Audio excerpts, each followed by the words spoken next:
Aujourd'hui, on est en période de rentrée. Tout commence. Tout commence. Et en plus, je parlerai d'histoire dans mes cours, alors je vais vous parler du début de l'histoire, la légende des siècles.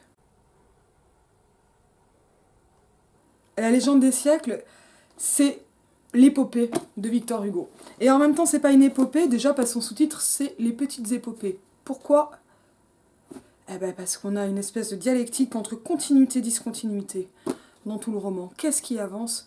Qu'est-ce qui progresse ? Pourquoi petite ? Parce qu'on va avoir des focus sur l'histoire du monde. Avec un gros bug, il n'y a pas tellement le XVIIIe siècle, ça c'est assez intéressant, mais c'est complexe à commenter. Qu'est-ce qui nous fait Hugo là-dedans ? Alors déjà, on rappelle, on est en 59. Moi j'ai l'édition Millet, chez GF. Petite épopée. Et j'ai la première série, j'ai jamais lu la suite. Oh, un peu, pas beaucoup. Ou alors il y a longtemps, elle sentait pas bon. Il est intéressant, hein, le recueil, mais on va juste commencer. De toute façon, vous le savez, moi j'aime bien les incipits. Je sais pas si on peut tellement dire un incipit pour un recueil de poésie. Où est-ce qu'il est le début de la légende ? Enfin, le début, il n'est pas à la fin, ça je le sais. Ouais, c'est ça, 59. On va juste le lire comme ça. La légende des siècles, petites épopées. Déjà, la légende des siècles, il y a plein de trucs qui se contredisent. Pourquoi ? Pourquoi comme ça se contredit ? La légende des siècles, première série, histoire, les petites épopées. Légende, c'est ce qui doit être raconté, mais on va être du côté de la fiction. Et avec les siècles, on va être du côté de l'histoire. Donc déjà, il y a quelque chose qui ne fonctionne pas au niveau sémantique, qui va créer une tension. Et qui va vraiment nous dire comment l'histoire se joint avec le mythe. Petites épopées, c'est intéressant parce que l'épopée, normalement, c'est grand et c'est unique. La chanson de geste, la chanson de Roland. Et là, ce qu'on va avoir, ce sont des petites épopées. Pourtant, on aura une seule voix, mais ça va aller avec ce côté tableau, je vous l'ai dit. Je vous lis pas la présentation de Hugo, on passe directement à la dédicace. Elle est bien, la présentation de Hugo. Hein. À la France, boum. Et ça, c'est de la politique. C'est de la politique en plein dedans parce que là, Hugo, il est en exil. C'est 51 l'arrivée de Napoléon Bonaparte au pouvoir. 52 le coup d'État. Exil immédiat de Victor Hugo. Et ça, il s'adresse à la France en n'étant plus en France. On le voit avec l'épigraphe. Livre qu'un vent emporte en France où je suis né. L'arbre déraciné donne sa feuille morte. VH, boum. Donc livre, hop, en fait c'est étonnant parce qu'il dit à la France, et en même temps ici il s'adresse au livre, en expliquant pourquoi ça va être à la France. C'est étonnant. Bon, évidemment, on est très loin d'un privilège royal, et ça c'est absolument logique vu les positions politiques de Hugo à cette époque. Mais on va même avoir comme ça cette métaphore de l'auteur, de Hugo lui-même, hein, comme arbre et arbre déraciné. C'est intéressant parce qu'un arbre c'est quand même plutôt imposant, plutôt viril un arbre. Déraciné, hop, on va bien avoir l'exil. Mais donc, comme la métaphore se trouve filée, le livre se fait feuille morte, feuille détachée, hein, chez Renan plus tard en 92, en étant envoyé. Et ça tombe bien parce que la légende des siècles, elle va arriver en France, mais par la petite porte, c'est-à-dire par les circuits clandestins.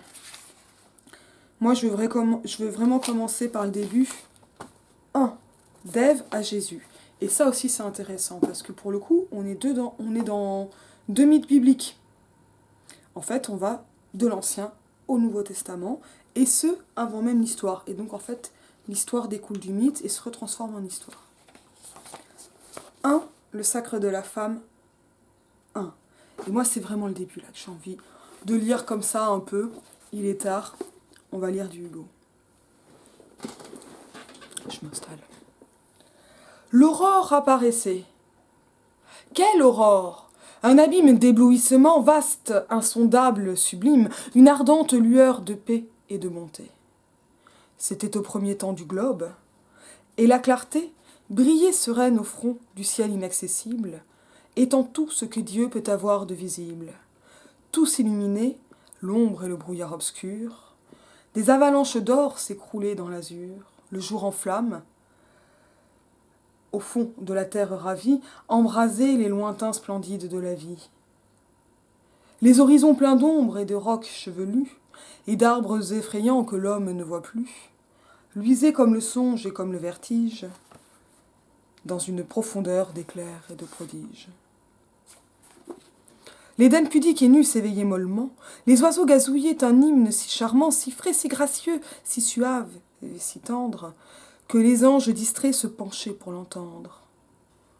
Le seul rugissement du tigre était plus doux, les halliers où l'agneau paissait avec les loups, les mers où l'hydre aimait l'alcyon, et les plaines où les ours et les daims confondaient leur haleine.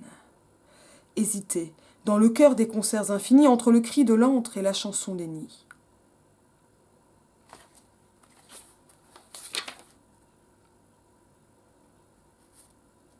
Et là, c'est la fin de la deuxième phrase. La prière ressemblait à la clarté mêlée, et sur cette nature encore immaculée qui du Verbe éternel avait gardé l'accent, sur ce monde céleste, angélique, innocent, le matin, murmurant une sainte parole, souriait, et l'aurore était une auréole. C'est beau quand même. Tout avait la figure intègre du bonheur, pas de bouche d'où vint un souffle empoisonneur, pas un être qui n'eût sa majesté première, tout ce que l'infini peut jeter de lumière, éclater pêle-mêle à la fois dans les airs. Le vent jouait avec cette gerbe d'éclairs, dans le tourbillon libre et fuyant des nuées. L'enfer balbutiait quelques vagues huées, qui s'évanouissaient dans le grand cri joyeux des eaux, des monts, des bois, de la terre et des cieux. Les vents et les rayons semaient de tels délires que les forêts vibraient comme de grandes lyres. De l'ombre à la clarté, de la base au sommet, une fraternité vénérable germait. L'astre était sans orgueil et le ver sans envie. On s'adorait d'un bout à l'autre de la vie, une harmonie égale à la clarté, versant une extase divine au globe adolescent, semblait sortir du cœur mystérieux du monde. L'herbe en était émue, et le nuage, et l'onde, et même le rocher, qui songe et qui se tait. L'arbre, tout pénétré de lumière, chantait. Chaque fleur, échangeant son souffle et sa pensée, avec le ciel serein d'où tombe la rosée, recevait une perle et donnait un parfum. L'être resplendissait, un dans tout, tout dans un. Le paradis brillait sous les sombres ramures de la vie ivre d'ombre et pleine de murmures. Et la lumière était faite de vérité, et tout avait la grâce, ayant la pureté. Tout était flamme, hymen, bonheur, douceur, clémence, tant ces immenses jours avaient une immense. C'est le début, et c'est la lumière, et ça pète. Et ça pète. En fait, l'impression qu'on doit avoir, je crois, quand on lit La légende des siècles, c'est le medley des Demoiselles de Rochefort que j'ai entendu avec Michel Legrand sur scène pour les 50 ans des Demoiselles. Ça pète dans tous les sens et il y a des cuivres et on entend toutes les lignes harmoniques qui sont éparses. En fait, moi, je les vois en diagonale. Voilà. Je vois la musique pas en couleur, mais en forme. Le sacre de la femme, qu'est-ce qui se passe? Évidemment, Hugo, c'est un coquin. Il va inverser. On avait d'Ève à Jésus, on n'avait pas ici Adam. Ève, elle n'apparaît pas encore, elle apparaîtra plus tard. Mais en fait, c'est de la naissance, ou plutôt de l'accouchement de la femme que va naître le monde et que le mythe va se faire histoire. C'est quoi cet âge d'or d'avant l'âge d'or? Cet âge d'or d'avant les hommes? C'est l'âge d'or de la nature. Et cet âge d'or de la nature, il apparaît déjà par une mise en mouvement, et ça dès le premier vers que je trouve mais hallucinant. L'aurore apparaissait, quelle aurore? Un abîme d'éblouissement vaste, insondable, sublime. Qu'est-ce qu'on a? Oh, le grenier d'Alexandrin tout disloqué. L'aurore apparaissait. Alors bien sûr, évidemment, on a des allitérations dans tous les sens. Ici en re, je vous rappelle que les re, c'est des liquides, ça doit être très doux. En plus, quand on les roule un peu et tout, poum poum poum, ça a quelque chose de mimétique. Qu'est-ce qu'on va avoir? L'aurore apparaissait. L'aurore, c'est un mot incoatif. Ça veut dire que l'aspect, dans le terme de l'aurore, c'est un truc qui va commencer. Et en même temps, apparaissait, donc ça veut dire que c'est un aspect coactif, c'est global ou c'est séquent? Bah c'est global. Enfin, c'est le début, voilà. Et en même temps, avec apparaissait, on va avoir du duratif. Et normalement, l'imparfait, c'est du séquent. Donc, pour les aspects, un aspect global, vous présentez l'action dans sa globalité. Un aspect séquent, vous prenez le procès, mais vous n'avez ni le début ni la fin du procès. Par exemple, si vous dites l'auteur était à sa table, c'est l'exemple qu'on avait eu en grammaire, vous l'imaginez pas en train de s'asseoir, de ramener sa chaise, son encrier. Vous le voyez à sa table, voilà, et écrivez. Si vous avez l'auteur écrivit, vous pouvez imaginer mentalement l'auteur qui arrive, attrape sa chaise, son encrier, finit sa lettre, prend, et puis la met à la boîte, quoi. C'est ça, la différence d'aspect. Et on va avoir quelque chose dans l'aurore apparaissait qui va faire de l'événement une durée. Et ça nous fait un hémistiche. Quelle aurore? Boum, question. Qui pose la question? C'est le poète. C'est qui le poète? On l'a vu, c'est l'arbre. Bon, c'est une voix. C'est dû dans son texte, le poète. Quelle aurore? Et cette aurore, on va avoir la réponse immédiatement. Alors c'est intéressant, parce que en plus, en termes de récit, on avait un article défini, l'aurore, comme si on connaissait l'aurore. Mais cette aurore, grâce à cette question rhétorique, on va avoir la réponse, eh bien, elle va être définie. Quelle aurore? Parce qu'il peut y en avoir plusieurs. Et oui, mais il y en aura d'autres dans le texte. Il y a plein d'aurores. Mais le premier moment qui nous inscrit dans une temporalité qui aurait pu être saisonnière, voire journalière au niveau de la journée, ici elle se fait mythique par l'article défini et par ces jeux de rythme. Et en fait, dès le premier vers, le mythe tombe dans l'histoire, ou va vers l'histoire exactement. Pourquoi? L'aurore apparaissait, ça va occuper parfaitement les mystiches. Et ensuite, avec la question, on va commencer à avoir un effet de contre-rejet, c'est-à-dire qu'on va avoir un tout petit bout au bout du verre et ça arrive sur l'autre verre. Et ça va mimer en fait le mouvement du mythe tombant dans l'histoire. Et l'exubérance, la luxuriance de cet âge d'or. L'aurore apparaissait, point virgule, et avec bien sûr ces jeux de voix comme ça. Hop, monophonie, polyphonie. Un mystiche, on disloque. L'aurore apparaissait. Quelle aurore? Un abîme. Et là, changement de verre, d'éblouissement. Ça, c'est une rupture hyper forte parce qu'elle va se faire entre un nom et le complément du nom. D'éblouissement, vaste, insondable, sublime. Et là, en fait, hop, on revient dans le temps du mythe. En fait, c'est comme si le mythe se débordait lui-même. Et qu'on ne peut pas imaginer le mythe dans le cadre même des mystiches. Et le mythe se fait histoire par la force vive qu'il contient. D'éblouissement, complément du nom. Et ensuite, on va voir vaste, insondable, sublime, avec un effet comme ça croissant du rythme ternaire. Repris par le quatrième vers, une ardente lueur de paix et de bonté. Et ça, c'est extraordinaire parce que ça nous montre que ce temps des origines, et ça correspond complètement aux théories symboliques et métaphoriques, c'est un temps où abstrait et concret ne sont pas différenciés. C'est-à-dire où l'aurore, qui est donc un phénomène météorologique, va être glosée comme donc une aurore, qui est donc un abîme. Cet abîme est aussi une ardente lueur, ce qui est concrètement un pléonasme, une ardente lueur. Une lueur, c'est ardent, ça brille, s'échauffe. Il va falloir le dire parce que dans cette ardeur va se jouer la vivacité de cette aurore. Il y a d'autres connotations de paix et de bonté. La paix et la bonté, ce sont justement ces valeurs ici, qui sont directement, par la métaphore, rattachées entre complément du nom à l'ardente lueur qui est elle-même l'aurore. Ces valeurs-là, elles sont celles qui justement vont expliquer que à ces âges symboliques et à ces âges mythiques, il n'y a pas de différence entre abstrait et concret, parce que finalement, tout résonne, tout consonne, tout se répond. On va avoir ensuite, c'était au premier temps du globe. Et ça, c'est intéressant. Parce que le présentatif, il va donner quelque chose comme un ancrage absolu, comme si on avait une date. C'était au premier temps du globe, on pourrait presque avoir l'introduction d'un cours de géologie.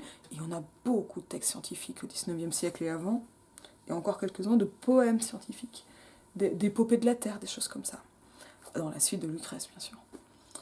Et d'autres. c'était au premier temps du globe. Et ça, en fait, par la périphrase, on a une date qu'on n'a évidemment pas. Ce qui compte, c'est que ce soit le début.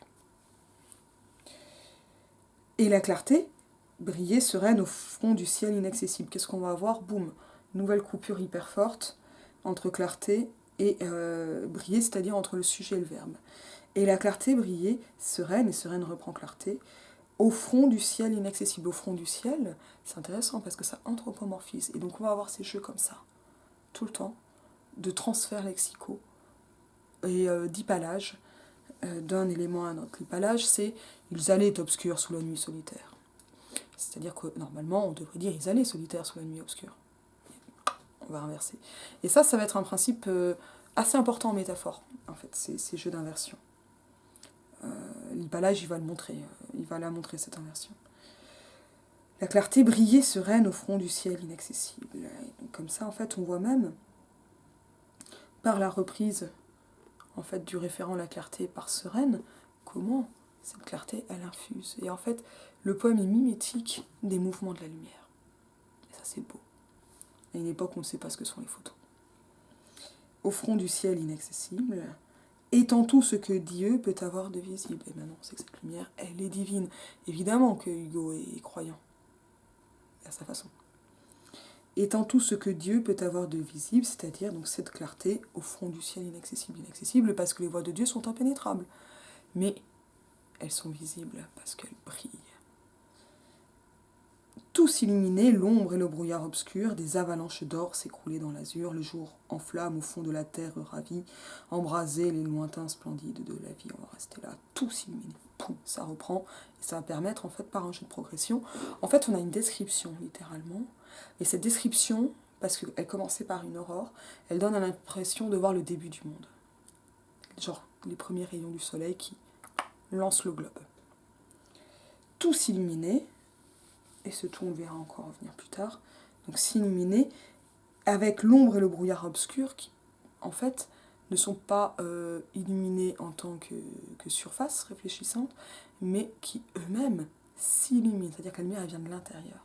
Et c'est en ça qu'on a un panthéisme, en fait, une nature naturante qui émane divinité et donc lumière.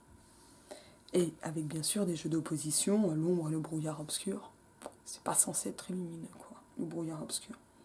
Des avalanches d'or s'écroulaient dans l'azur. Qu'est-ce que ça nous donne, ça? Description, évidemment.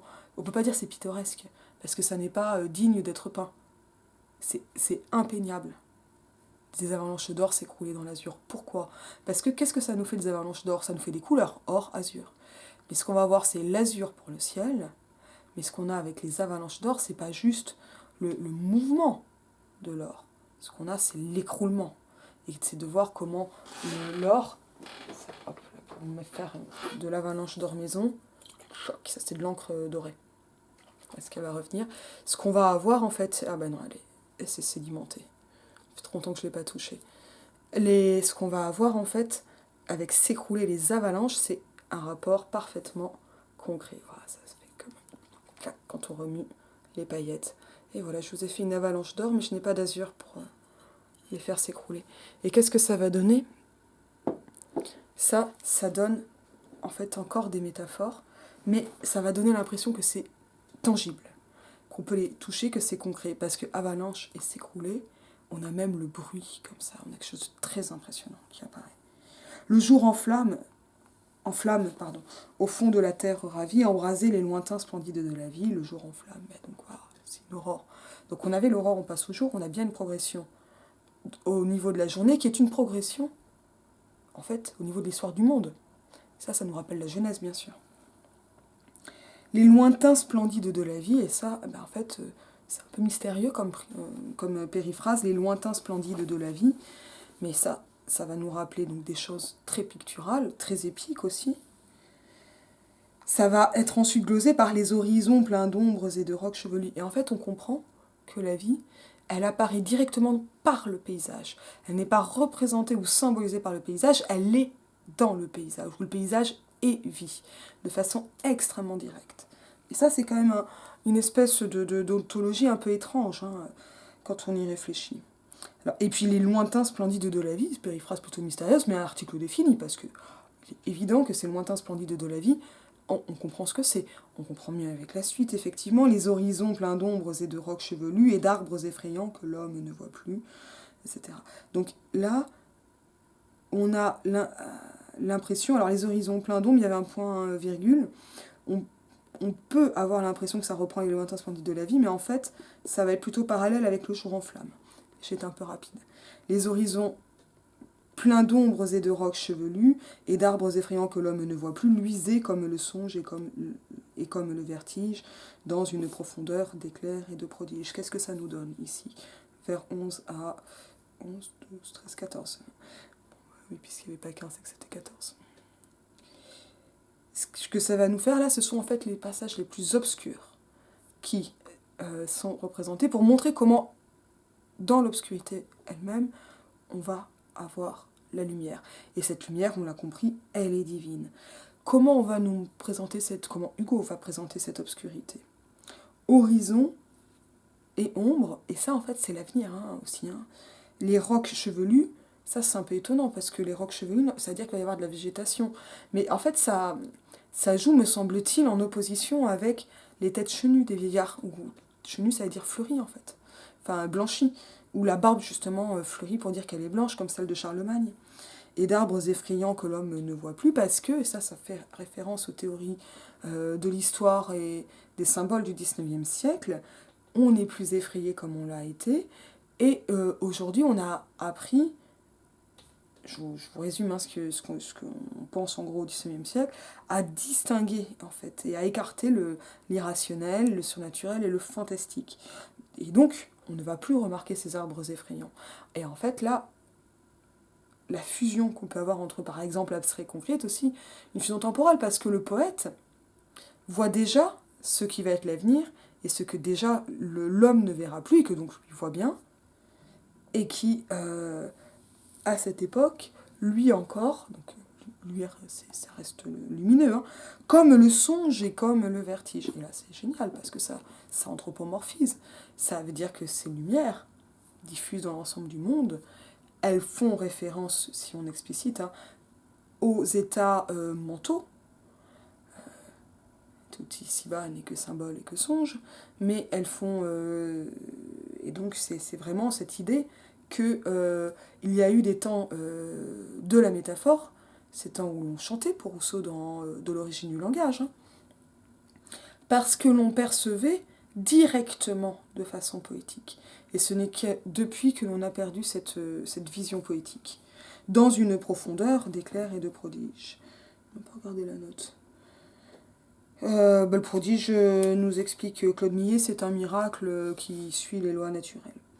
Et donc, en tout cas, l'éclair, la profondeur, ça va nous reprendre le premier vers, l'aurore, l'abîme. Le prodige, c'est un miracle permanent, c'est la natura naturans. L'Éden pudique et nu s'éveillait mollement, et ça c'est quand même très beau, parce que ça c'est vraiment une réécriture de la Genèse, et je crois pas qu'on ait la scansion en 7 pour celui-là. Ben, si, évidemment qu'on l'a. Évidemment, comme 7 jours. L'Éden pudique et nu s'éveillait mollement, c'est intéressant, parce que l'Éden évidemment c'est le jardin originaire, premier, mais cet Éden lui-même est anthropomorphisé, c'est-à-dire qu'il a une apparence humaine. L'Éden, pudique et nu. Alors qu'on est justement à ce moment, ou plutôt parce qu'on est à ce moment d'avant la honte.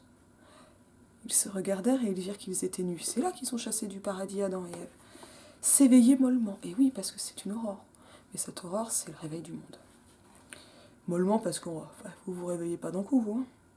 Les oiseaux gazouillaient un hymne si charmant, si frais, si gracieux, si suave et si tendre que les anges distraits se penchaient pour entendre. Ça, c'est quand même charmant. Ça, c'est quand même charmant. Donc, les oiseaux gazouillés, c'est le beau terme, mais un hymne, ça, c'est pas du tout un terme d'ornithologie. Par contre, c'est évidemment un terme de prière, c'est un terme religieux. Et oui, parce que la nature, créée par Dieu, ou s'écrit en elle-même, parce qu'on n'a pas d'auteur de la nature à proprement parler ici. Cette nature, elle est déjà prière. Et cette prière, c'est quoi un hymne? C'est un chant. C'est déjà de la poésie. Et les anges distraits se penchaient pour l'entendre.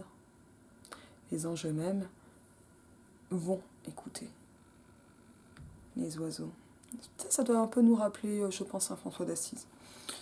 Le seul rugissement du tigre était plus doux, les halliers où l'agneau paissait avec les loups, les mers où l'hydre aimait l'alcyon et les plaines, où les ours et les daims confondaient leur haleine, hésitaient dans le cœur des concerts infinis entre le cri de l'antre et la chanson des nids. Je vais aller plus vite parce qu'après c'est toujours le même principe, mais en fait on va avoir ici vraiment tout le bestiaire nommé, et nommé avant l'apparition de l'homme. Et donc avant Adam, qui normalement est celui qui doit nommer les animaux, et en fait cette harmonie, c'est celle qui précède la sauvagerie déjà entre les animaux. Et ça, ce sont des mythes antiques. On retrouve encore l'antique avec, par exemple, la mention de l'alcyon ou de l'hydre. Et évidemment, donc, les ours et les daims confondaient leur haleine. Ils auraient dû, surtout les ours, auraient dû bouffer les daims. Mais non, ils vont courir ensemble avec suffisamment de promiscuité pour partager leur haleine. C'est pas bon pour la distanciation sociale. Et on peut voir comment on a le cri de l'antre et la chanson des nids. Donc ce monde qui était lumineux devient un monde bruyant, mais un monde surtout chantant. Et la nuit, donc c'est avec les loups de la même façon. Donc le bestiaire commence, mais dans une harmonie absolue. La prière ressemblait à la clarté mêlée, et sur cette nature encore... La prière semblait à la clarté mêlée. Voilà, c'est-à-dire que non seulement la lumière est partout et tout est lumière, et diffuse de la lumière, mais en plus, la prière elle-même se mêle à la lumière, comme le chant se mêle donc à la lumière. On a une synesthésie complète en fait ici, mais au fur et à mesure que c'est dit et décrit, et donc que ça apparaît, parce qu'en fait c'est pas une description, c'est littéralement un récit d'action. C'est un réveil. Tous les matins quand je me réveille, l'aurore apparaissait. Et donc, et sur cette nature encore immaculée parce qu'il n'y a pas l'homme, l'humanité, qui du Verbe éternel avait gardé l'accent, sur ce monde céleste, angélique, innocent, le matin, murmurant une sainte parole, souriait et l'aurore était une auréole. Ça c'est beau, l'aurore était une auréole. Et sur cette nature encore immaculée, donc je viens de le dire, et puis on voit que l'Immaculée Conception, elle n'est pas dans la création, dans la procréation, elle est dans la création elle-même. Et ça c'est vraiment intéressant parce que Hugo c'est pas quelqu'un qui croit au péché originel. Et donc en fait la nature, la souillure, bah, ça va être Caïn. C'est pas l'humanité en elle-même, c'est Caïn, la souillure. C'est le crime, c'est la ville et la mise au travail. Qui du Verbe éternel avait gardé l'accent? Bon, bah, le Verbe, c'est vraiment la Genèse. Hein. Au commencement était le Verbe. Hein. C'est bien dans la Genèse. Vous me le direz en commentaire. Avait gardé l'accent sur ce monde céleste, angélique, innocent, on note les rythmes ternaires. Le matin, murmurant une sainte parole, souriait. Anthropomorphisation complète, puisque tout a un visage. Et l'aurore était une auréole, et tout est sainteté. Avec bien sûr un jeu de paronomase extrêmement efficace. Et avec ce truc qu'on trouvera pas mal dans les légendes des siècles, qui est le « et » en début de phrase. Du coup, il aime bien tout court, je crois. Bon, le « et », évidemment, il va donner la succession, l'ajout, il peut faire un effet d'hyperbate, de surabondance. L'hyperbate, c'est quand on rajoute syntaxiquement un élément. Mais ce « et », surtout, il est vétérotestamentaire. Ça fait Bible. Ça fait Ancien Testament. Tout avait la figure intègre du bonheur, donc tout est visage. L'anthropomorphisation, elle est maximale. Pas de bouche d'où vint un souffle empoisonneur, pas un être qui n'eût sa majesté première. On va noter bouche à la place de gueule. Personne qui ait une mauvaise haleine.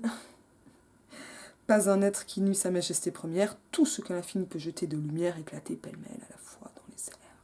C'est beau. Et donc, ce qui est vraiment important, c'est de voir la succession comme ça, qui va vraiment assimiler les êtres, leur harmonie et la lumière omniprésente. Et leur harmonie, elle passe par une anthropomorphisation bienveillante. Le vent jouait avec cette gerbe d'éclairs dans le tourbillon libre et fuyant des nuées. Et là, on voit même les éléments qui jouent entre eux. Et ça, c'est encore autre chose. Et donc, le jouer, bon, on voit bien comment les choses progressent depuis cet éveil mou du début, s'éveiller mollement. L'enfer balbutiait quelques vagues huées qui s'évanouissaient dans le grand cri joyeux des eaux, des monts, des bois, de la terre et des cieux. Voilà, on a tous les éléments. Eau, mont, bois, terre, terre et cieux, on a vraiment l'ensemble du paysage. Et l'enfer, balbutier, ça c'est un verbe de parole, quelques vagues huées qui sont absolument étouffées par le grand cri joyeux du paysage. Ça va rappeler Pan, ou plutôt Pan, le satyre, va rappeler ce début ensuite. Les vents et les rayons semaient de tels délires, et donc les délires, ce sont des rayons, mais les délires, ce sont des logorées poétiques, en fait, un délire. Que les forêts vibraient comme de grandes lyres, et tout est musique, puisque la forêt elle-même devient comparée, pas exactement métaphore, à un instrument, et évidemment pas n'importe lequel. La lyre, c'est Apollon, la lyre, c'est la poésie. De l'ombre à la clarté, de la base au sommet, une fraternité vénérable. Germer, germer, c'est bien parce que ça va continuer à pousser, à croître, etc.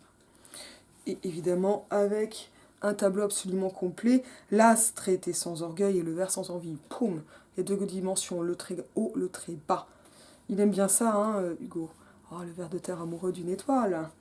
Mais ici, c'est la simplicité et le parallélisme qui vont compter. Alors, malgré ces deux dimensions, ou plutôt parce que ces deux dimensions, l'astre, le ver, sans orgueil, sans envie. Et oui, parce que le monde sans péché, c'est celui qui peut être harmonieux. On s'adorait d'un bout à l'autre de la vie. Ben oui, la vie, c'est le paysage. Et s'adorer, c'est quoi? C'est aussi un verbe religieux. Une harmonie égale à la clarté versant une extase divine au globe adolescent. Globe adolescent, c'est le soleil. Et vous voyez comme il grandit.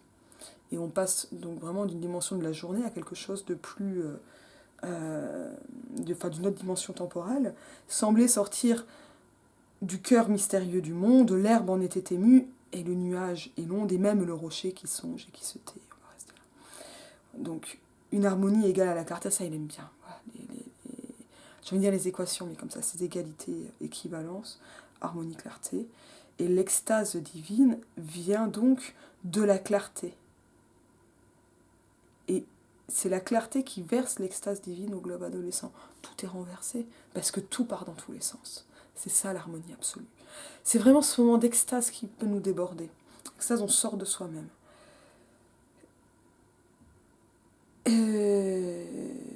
Et c'est l'harmonie qui semble sortir du cœur mystérieux du monde. C'est ce mouvement comme ça de rayonnement absolu. Et même l'herbe en était émue, émotion, anthropomorphisation. Et le nuage et l'onde, et même le rocher. Et là, hop, on voit comment le rythme ternaire, il se fait par effet d'amplification. Et ces effets d'amplification sont mimétiques de ce mouvement temporel et de ces jaillissements de lumière. Et même le rocher qui songe et qui se tait, lui aussi, il est anthropomorphique, il songe et il se tait. Et oui, lui ne crie pas, mais il se tait, ce qui est quand même déjà un verbe au moins de non-parole. Et de penser. L'arbre tout pénétré de lumière chantait, et ça c'est le poète. Évidemment c'est l'arbre. Mais on se rappelle, hein, l'arbre déraciné, c'était le poète dans la dédicace. Tout pénétré de lumière chantait, c'est vraiment une incarnation ici du poète. Chaque fleur échangeant son souffle et sa pensée avec le ciel serein d'où tombe la rosée recevait une perle et donnait un parfum. Chaque fleur échangeant son souffle et sa pensée. Ça, c'est avec le ciel serein. Donc les échanges, ils se font entre le très petit et le très grand, le très bas et le très haut. Et justement, alors que la fleur va envoyer le souffle et la pensée, tombe la rosée. Ça c'est beau. Parce que comme ça, en fait, ça fait que maintenant, quand on voit de la rosée, on peut penser que c'est une fleur qui a échangé son souffle et sa pensée avec le ciel, et qui reçoit en retour de la rosée. Recevait une perle et donnait un parfum. Poum, tous les échanges.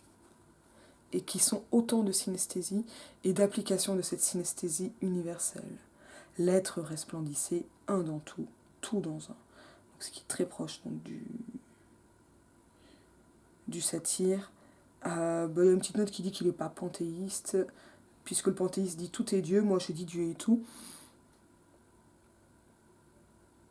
Oui, je vois la nuance, mais moi ce que je vois c'est surtout ces jaillissements et ces mouvements, ces diagonales. Un dans tout, tout dans un, le paradis brillait sous les sombres ramures de la vie ivre d'ombre et pleine de murmures. Alors on est quand même sur un moment où tout est lumière, mais avec même ces ombres qui accompagnent et qui sont elles-mêmes une ivresse. C'est-à-dire que ce qui aurait pu être négatif, comme l'enfer balbutiant d'il y a quelques vers, devient ici aussi une cause d'extase et d'ivresse. Et la vie elle-même est ivre, et ça aussi c'est anthropomorphique. Tout vit, tout remue, tout sent, tout parle, et finalement tout jouit. Et pleine de murmures, et la lumière était faite de vérité. Et tout avait la grâce ayant la pureté. Tout était flamme, hymen, bonheur, douceur, clémence.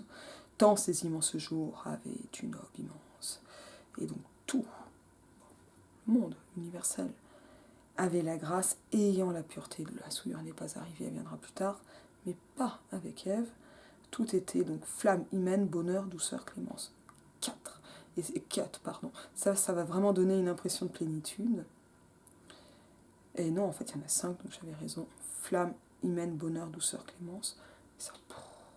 Ça remplit le verre avec flamme, donc un élément qui va aussi aller vers la lumière. L'hymen, ben justement, tout est union. Bonheur, douceur, clémence. Et là, on va avoir sensation, mais aussi vertu. Et regard du monde sur le monde.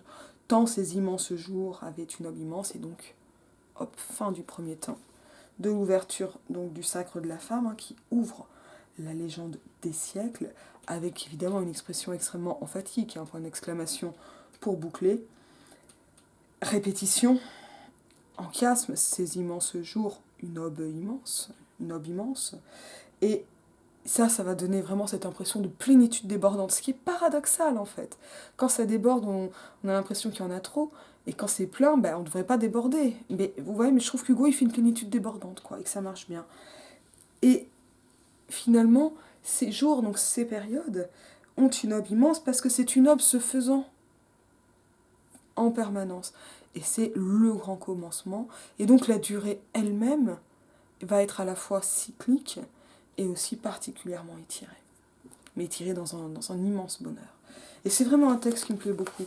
Et peut-être, alors, c'est pas pour dire qu'on a fait notre entrée dans la joie, hein, comme l'a dit un certain ministre. Mais des fois, c'est chouette de se lever le matin. Allez, je vous dis à bientôt.